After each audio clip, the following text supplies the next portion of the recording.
Gold trusted gold buyers. మీరు తాకట్టు పెట్టిన బంగారాన్ని విడిపించి ఈ రోజు ఉన్న మార్కెట్ ధరకు కొనబడను. నమస్కారం, వెల్కమ్ టు ఐ డ్రీమ్. నేను మీ విజిత.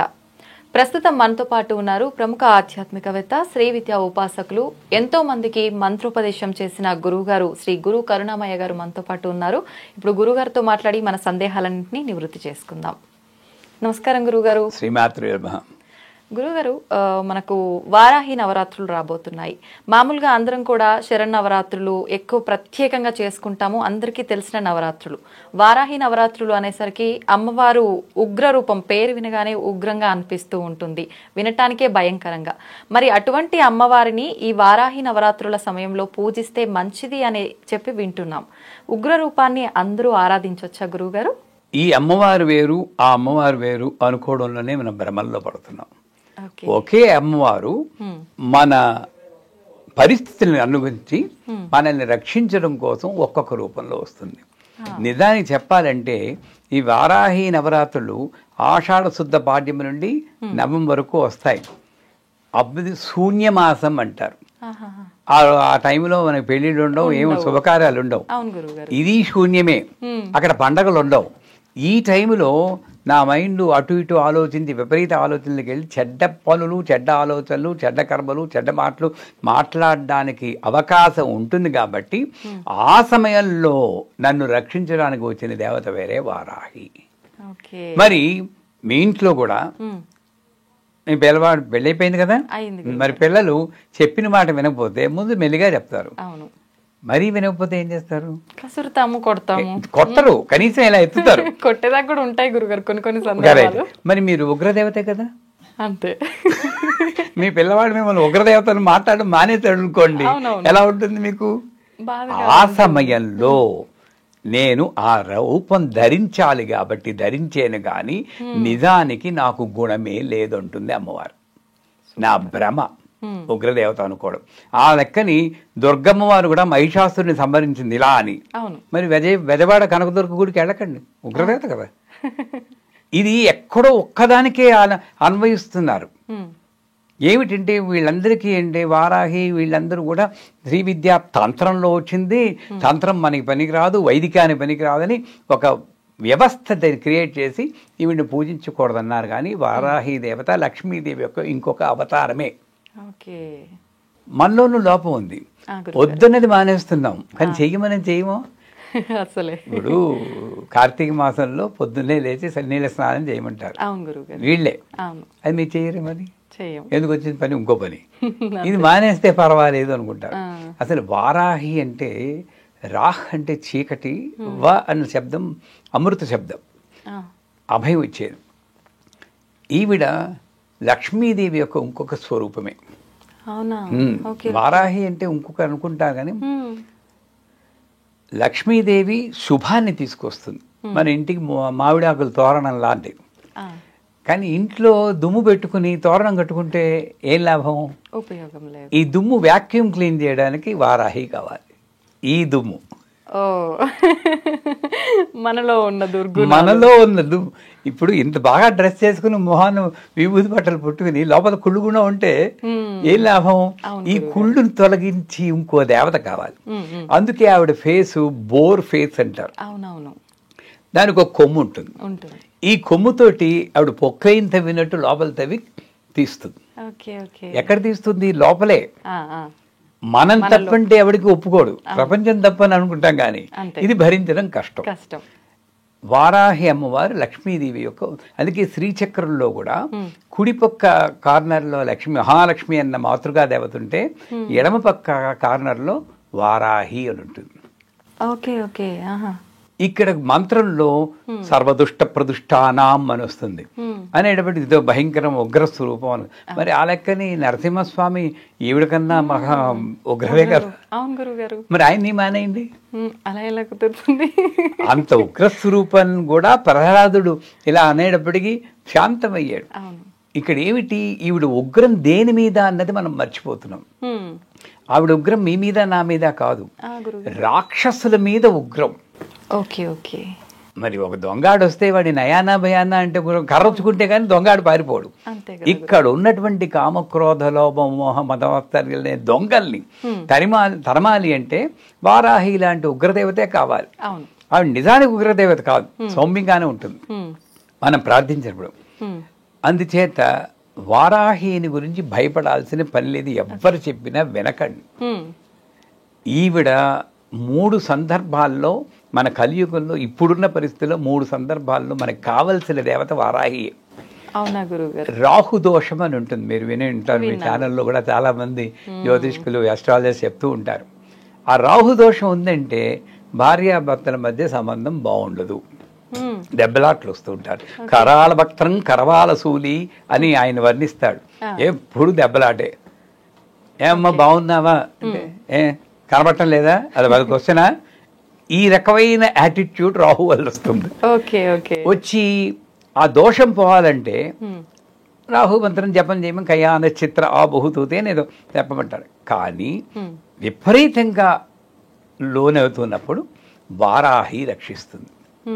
సో వారాహి దేవతను ఉపాసనని ప్రార్థన చేస్తే భార్యాభర్తల మధ్య సంబంధాలు బెడిసికొట్టినప్పుడు ఇది పని చేస్తుంది.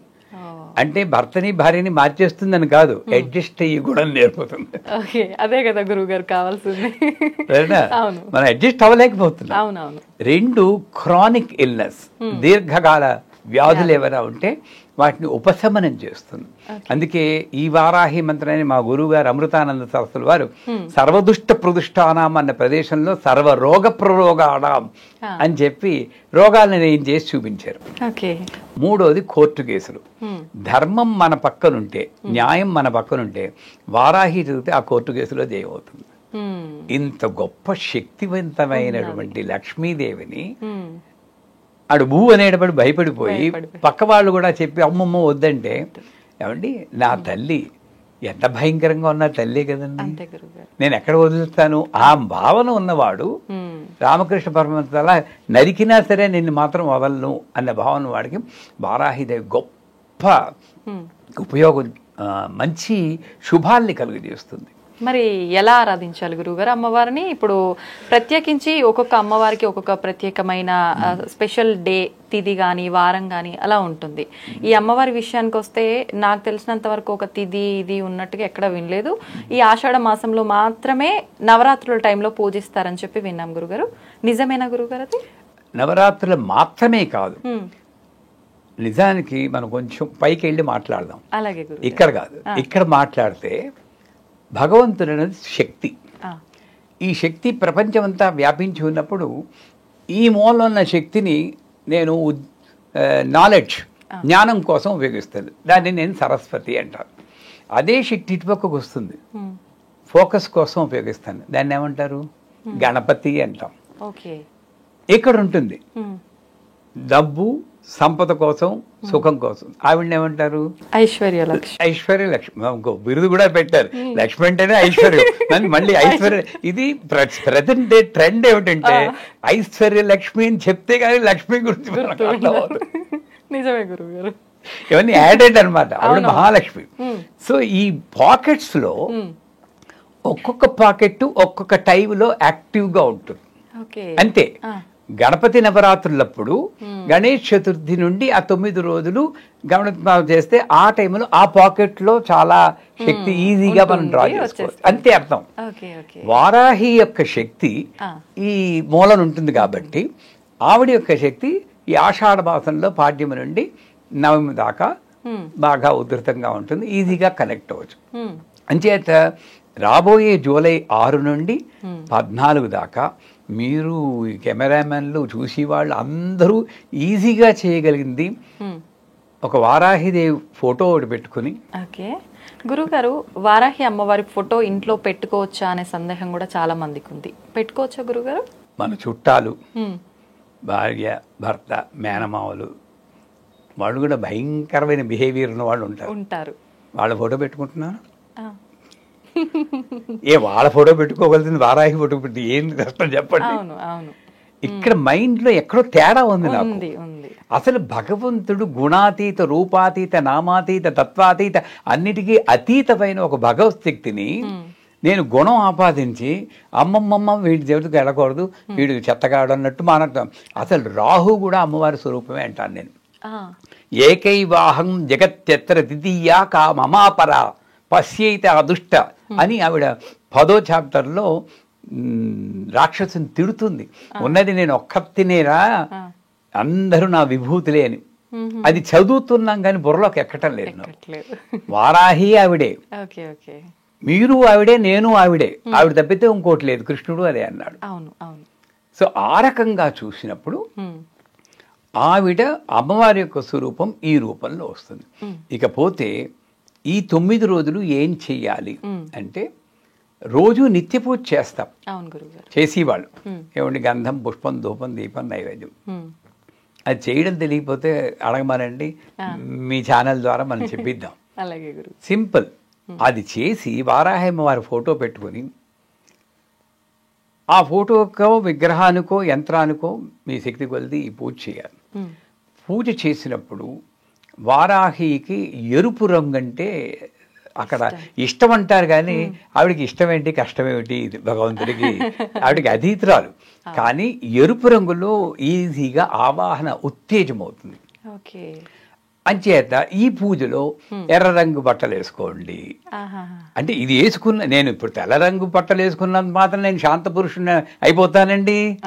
ఈ బట్టలో ఉన్నది కొంచెం రిమైండ్ చేస్తుంది, రే నువ్వు తెల్ల బట్టలు వేసుకున్నావురే, కోపించుకోకూడదు అని బాధ్యత గుర్తిస్తూ. కానీ ఇది వేసుకుంటే నాకు శాంతం రాదు, ఒప్పుకుంటారా? కాషాయ వస్త్రాలు వేసుకున్నంత మాత్రాన్ని సన్యాసం అయిపోడు. ఇక్కడ సన్యాసం, ఇది అలంకారం. ఆ రకంగా చూస్తే కొంత మైండ్కి కొంచెం ఉపయోగంగా ఎర్ర బట్టలు వేసుకోవాలి. వేసుకుని వారాహి అమ్మవారికి విశేషంగా గారెలు, మినపగారెలు అంటారు. ఇది ఆవిడకి వెజిటబుల్ బిర్యానీలు గారెలు ఏంటి అనుకోవచ్చు. ఇక్కడ ఏంటంటే, ఇందాక అందాం కదండి వారాహి ఉగ్రదేవతని. ఉగ్రదేవత మాంసం ఇష్టం కదా, మాంసం పెట్టలేం కదా, మాంసానికి ప్రతీకగా మినప గారెలు పెడతాం. ఆ మాంసం ఏమిటి, అది కూడా ఈ పిక్కు తినేసి మాంసం కాదు. నాలోని అహంకారము, నాలోని కోపము, నాలోని డిప్రెసివ్ ఎన్ని మాంసంతో సమానం. అది నాకు ఒక ఆకారం ఏర్పడుతుంది. ఇవన్నీ తీసేయండి, ఏమీ లేదు. అంచేత ఆ మాంసానికి ప్రతీకగా గారెలు పెట్టి, మరి ఎవరికో కొంచెం భయం ఉన్న వాళ్ళకి దాన్ని కొంచెం తేనేస్తుంటారు, అంటే ఆవిడ కొంచెం చల్లబడ్డం కోసం చేసి, లేదా దానిమ్మ గింజలు నైవేద్యం పెట్టచ్చు. ఏదో ఒక నైవేద్యం పెట్టి అమ్మవారిని పూజ చేయడం. ఈవిడికి బృహద్వారాహి, కిరాతవారాహి, ధూమ్రవారాహి, శ్మశాన వారాహి, ఆ పేర్లు చూసి మనం భయపడిపోతాం. వాటి జోలికే వెళ్ళద్దు మనం. లఘువారాహి, బృహద్వారాహి అని 2 మంత్రాలు. ఈ బృహద్వారాహి అన్న మంత్రం మాలాంటి గురువుల దగ్గరికి వెళ్ళి అది తీసుకోవచ్చు, దీక్ష తీసుకోవాలి. దానికి కూడా డైరెక్ట్గా ఇవ్వకూడదు. గణపతి, బాల, రాజశ్యామల చేసేక వారాహి వస్తుంది. గణపతి మూలాధారం, బాల స్వాధిష్టానం, ఇక్కడ అనాహతంలో రాజశ్యామల, ఇక్కడ వారాహి ఇచ్చేసుకో. లేదు మీలాంటి వాళ్ళు అసలు దీక్ష లేని వాళ్ళు, ఐం గ్లౌం వారాహ్యే నమః, ఇది లఘు వారాహి. ఐం గ్లౌం వారాహ్యే నమః ఈ మంత్రాన్ని చెప్పుకుంటూ పూజ చేసి, ఈ 16 ఉపచారాలు అయిపోయాక నైవేద్యం పెట్టి తర్పణం అంటారు. ఈ తర్పణాలు ఏమిటంటే, సాధారణంగా ఈ శ్రీ విద్యలో ఉన్నటువంటి దేవతలకి తర్పణం చేస్తే మంచిది అంటారు. మనకి తర్పణం అనగానే పోయిన వాళ్ళే గుర్తొస్తారు, అదొక మిస్నోమరు. కానీ తర్పణాల్లో ఇలా చేస్తే దేవతర్పణం, ఇలా చేస్తే ఋషి తర్పణం, ఇలా చేస్తే పితృ తర్పణం, ఈ ముగ్గురికి ఇచ్చి తర్పణం. బట్ వీటి వెనకాల బ్యాక్గ్రౌండ్ మూలం ఏమిటంటే, తర్పయితి తర్పణం అన్నారు. Expression of gratitude and happiness is తర్పణం. మా తాతగారికి కూడా నేను తర్పణం చేస్తున్నా అంటే, థ్యాంక్ యూ తాతగారు, అమ్మ నాన్న ఇచ్చారు, చాలా మంచి వాళ్ళని, నాకు మంచి జీవితం ఇచ్చారు, థ్యాంక్ యూ. కృతజ్ఞత. గురువుకి థ్యాంక్ యూ, దేవతకి థ్యాంక్ యూ. ఈ ఉగ్రదేవతగా భావించి వారాహికి, అమ్మ థ్యాంక్ యూ అమ్మ, నీ దయ వల్ల కుటుంబం చాలాగా ఉంటుంది తల్లి అని చేస్తే అత్యంత ఫలితాలు వస్తాయి. దానికి ఏమిటి, పంచామృతాలు తీసుకుని, పంచామృతాలు అంటే ఏమిటి, పాలు, పాలు, పెరుగు, పెరుగు, నెయ్యి, చక్కెర, నెయ్యి, తేనె, పంచదార. చక్కెర. పంచదార అంటే చక్కెర, అదే తెల్ల కాగితం పేపర్ లాగా. సో ఇవి తీసుకుని చేతిలో పోసుకుని ఇలా ఐంగ్లం వారాహ్యే నమః తర్పయామ నమః, ఐంగ్లం వారాహ్యే నమః తర్పయామ నమః. సింపులే. అది వదిలితే ఈ పంచామృతాల తర్పణం వల్ల ఈ పంచ ఇంద్రియాలు అదుపులో ఉంటాయి. అవి అదుపులో లేక కదా ఎన్ని కర్మలు అనుభవిస్తున్నాం. ఇవి అదుపులో ఉంటాయన్నమాట. ఆ అదుపులో ఉండడం కోసం పంచామృతాలతో తర్పణం చేసి గౌరీదేవి లాగా చేసుకోవచ్చు. గౌరీదేవికి తర్పణం చేసి ఆ తీర్థాన్ని మనం తీసుకోవాలి. ఈ 9 రోజుల్లో చేస్తే చాలా మంచిది. రోజుకి 108 సార్లు చేయండి, లేదా 16 సార్లు చేయండి. ఎంతో కొంత దేవుడు కూడా అడ్జస్ట్ అయిపోతున్నాడు ఈ రోజుల్లో. నువ్వు చేస్తే చాలు రా నాయనా, నేనేం కండిషన్లు పెట్టను అనే స్థితికి తీసుకొచ్చేస్తాం భగవంతుడిని. బిజీ అయిపోయాం కదా మనం అని చేత. సో భగవంతుడికి కూడా టైం ఇవ్వలేనంత బిజీ. ఇందాక చెప్పారు కదా, రోజు పూజ చేయకూడదు కదండి, ఈ రోజుల్లోనే చేయాలి, ఈ రోజు బర్త్డే వాళ్ళకి అన్నట్లు. అసలు బర్త్డే ఏమిటి భగవంతుడు చెప్పండి? ఆయనకి బర్త్డే ఏంటి? ఆయనకి జోలపాట ఏంటి? ఉన్మేష నిమిషోత్పన్న వివన్న భువనావళి. నువ్వు కన్ను రెప్పేస్తేనే ప్రళయం వస్తుందని ఏ ధైర్యంతో పడుకొని అయినా అంటున్నారు. సో అదంతా ఏంటి, ఒక ఆనందం అంతే. చేత ఈ రకంగా పూజ తర్పణము చేస్తే ఆ ఇంట్లో మొట్టమొదటిది మనశ్శాంతికి లోటు ఉండదు. నెంబర్ 1. నెంబర్ 2, దేహం అన్న తర్వాత కర్మలు అనుభవించాలి. ఇప్పుడు 71 ఏళ్ళు నాకు కొంచెం నడునొప్పి పెడితే అమ్మో నడునొప్పి అంటే ఏంటి, వచ్చాక ఏదో ఒకటి వస్తుంది. కానీ ఎంత నీకు కర్మలున్నా నిన్ను బాధించకుండా ఉంటుంది. నేను వారాహి అమ్మవారిని మా పీఠంలో ఆల్మోస్ట్ డైలీ ఏదో పూజ చేస్తూనే ఉంటాం, మంత్రం చెప్తూ ఉంటాం. నాతో పాటు వచ్చిన నా శిష్యులు కూడా వాళ్ళందరికీ వారాహి మంత్రం కంఠత వచ్చు, బృహద్వారాహి కూడా. దానివల్ల ఉపయోగం ఏంటంటే, నాకు ఒక 2 ఏళ్ల క్రితం పెద్ద యాక్సిడెంట్ అయింది. అక్కడికి వెళ్ళి వెనక్కి వచ్చేసాం. వెన్నెముకలో 2 రాళ్ళు వేశారు, రిప్స్ విరిగిపోయాయి, కళ్ళు ఓపెన్ అయింది, ముక్కు బద్దలైపోయింది. నేను ఎలా కనబడుతున్నానా? బాగానే ఉన్నాను కదా. ఇలా కూర్చుని నవ్వుతూ మీతో మాట్లాడుతుందంటే నన్ను రక్షించింది అమ్మవారే. ఆ అమ్మవారు వారాహి రూపంలో రక్షించని నమ్ముకుంటాను. ఆవిడ్ని ఉపాసన చేస్తే కానీ నా కర్మ నేను తప్పించుకోలేదు. నన్ను ఏమీ బాధ పెట్టకుండా అన్ని దేశాలు ఇప్పుడు కూడా తిరుగుతున్నాను నేను. అందువల్ల ఈ చూసి ప్రేక్షకులు మీరు కూడా ఈ వచ్చి అవకాశాన్ని పోగొట్టుకోకుండా వారాహి దేవతని జూలై 6 నుండి 14 వరకు యథాశక్తి పూజ చేసి తరించాలని మనవి.